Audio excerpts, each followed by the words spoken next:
আজকের এই ভিডিওতে আপনাদের সাথে পোস্ত সরষে বেগুন সহযোগে ভোলা মাছের দুর্দান্ত এক রেসিপি শেয়ার করব। গরম ভাতের সঙ্গে এই রেসিপি হলে কিন্তু আর অন্য কোনো কিছুর দরকার পড়বে না। মাছের এই রেসিপি আপনাদের ভালো লাগলে আমার চ্যানেলটি কিন্তু সাবস্ক্রাইব করে পাশে থাকবেন।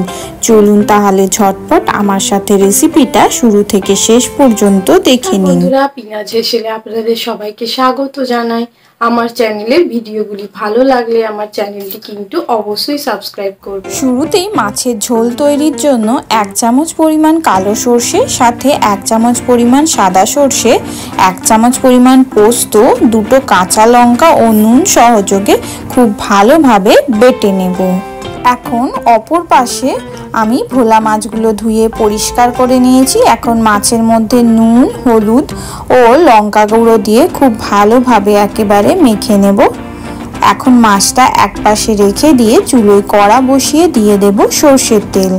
এই রান্নাটা কিন্তু অবশ্যই সর্ষের তেলে করার চেষ্টা করবেন। তেল ভালোভাবে গরম হয়ে গেলে তেলের মধ্যে আমি এক এক করে মাছগুলো ছেড়ে দেব। এখন আমি মাছগুলো দুপাশ উল্টে পাল্টে একেবারে লাল লাল করে ভেজে নেব। এই নরম মাছ ভাজার সময় কিন্তু হালকা হাতে উল্টে পাল্টে নিতে হবে, নাহলে কিন্তু মাছগুলো ভেঙে যাবার সম্ভাবনা থাকবে। এক পাশ ভাজা হয়ে গেছে, এখন অপর পাশটাও আমি উল্টে নিয়ে লাল লাল করে ভেজে নিচ্ছি। ভোলা মাছের কম বেশি অনেক রকম রেসিপি আমরা খেয়ে থাকি। বাড়িতে এইভাবে একবার সর্ষে পোস্ত দিয়ে এই রেসিপিটা ট্রাই করে দেখতে পারেন। গরম ভাতের সাথে খেতে কিন্তু দুর্দান্ত লাগে। মাছগুলো দুপাশ উল্টে পাল্টে লাল লাল করে ভাজা হয়ে গেছে। এখন আমি মাছগুলো তেল ঝরিয়ে তুলে নেব।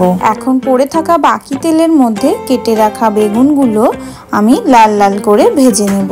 এখানে আমি বেগুনের টুকরোগুলো আগে থাকতেই নুন হলুদ মাখিয়ে রেখেছিলাম, তাই আলাদা করে আমি আর নুন হলুদ দিলাম না।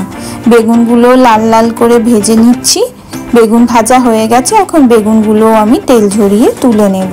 এখন কড়াই পড়ে থাকা বাকি তেলের মধ্যে আমি কালো জিরের ফোড়ন দিয়ে দিচ্ছি। আপনারা চাইলে কালো জিরের সাথে কাঁচা লঙ্কাও ফোড়ন হিসাবে দিতে পারেন।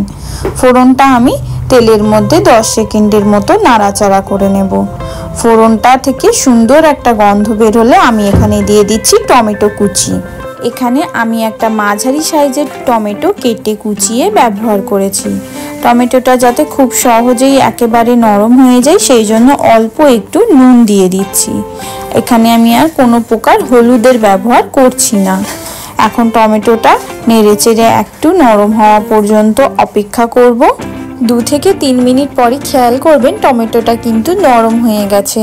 এই পর্যায়ে আমি এর মধ্যে সেই বেটে রাখা সর্ষে পোস্ত পেস্টটা দিয়ে দিচ্ছি। আমি এখানে সর্ষে পোস্তর মধ্যে জল মিশিয়ে নিয়েছি। আপনারা যে যেরকম গ্রেভি খাবেন সেই অনুযায়ী জলের ব্যবহার করতে পারেন। সেই সাথে গ্রেভির মধ্যে সুন্দর একটা রঙের জন্য দিয়ে দিচ্ছি হলুদের গুঁড়ো, আর দিয়ে দেব অল্প একটু নুন। আপনারা চাইলে এই পর্যায়ে অল্প একটু চিনির ব্যবহারও করতে পারেন। আমি এখানে চিনির ব্যবহার করলাম না। এখন গ্রেভিটা আমি খুব ভালোভাবে একেবারে ফুটে ওঠা পর্যন্ত অপেক্ষা করব। ঝোলটা খুব ভালোভাবে ফুটে উঠেছে। এখন এর মধ্যে ভেজে রাখা বেগুন ও মাছগুলো দিয়ে ঢাকা দিয়ে মাঝারি আঁচে 4 থেকে 5 মিনিটের জন্য রেখে দেব। ফিরে আসছি 5 মিনিট পর। ফিরে এলাম 5 মিনিট পর। 5 মিনিট পর ঢাকনা খুলে আমি উপর থেকে কিছু চেরা কাঁচা লঙ্কা দিয়ে এখন আমি গ্যাসের ফ্লেমটা অফ করে একটা পাত্রের মধ্যে মাছটা পরিবেশন করে নেব। সর্ষে পোস্ত দিয়ে ভোলা রেসিপি একেবারে রেডি। গরম ভাতের সঙ্গে এই রেসিপি খেতে কিন্তু দুর্দান্ত লাগে, তাই বলছি বাড়িতে একবার হলেও ট্রাই করে দেখবেন। রেসিপি ভালো লাগলে চ্যানেল সাবস্ক্রাইব করে পাশে থাকবেন।